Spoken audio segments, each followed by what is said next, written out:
Hi, this is Dr. Bragg with a tip for a pain-free Friday.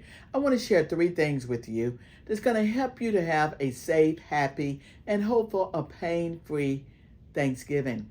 If you're the one that's doing the cooking, don't lift by bending over to pick up that turkey or that pan. Remember to bend and lift with your legs. And make sure that you don't lift anything with your outstretched arms, but bring the object close to your chest and then lift it so that you don't hurt your back.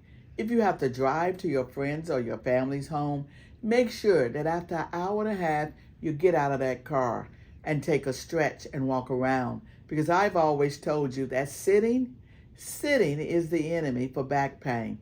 And for those of you who may suffer from back pain that radiates down your leg, sciatica, what are you going to do when you're washing dishes? You're going to take the painful leg and put it on a stool. And then you're going to be able to stir up your foods by stirring but having that leg on a stool. And if you're the unfortunate one that has to wash the dishes, and I hate washing the dishes, put your painful leg on a stool or open up your cabinets where your dishes are in the sink and put your foot on that ledge so that you can relieve that pressure. I hope these tips are beneficial to you and that you and your family will have a safe and happy Thanksgiving. Now please subscribe below and I'll be back again next week with another tip for a pain-free Friday.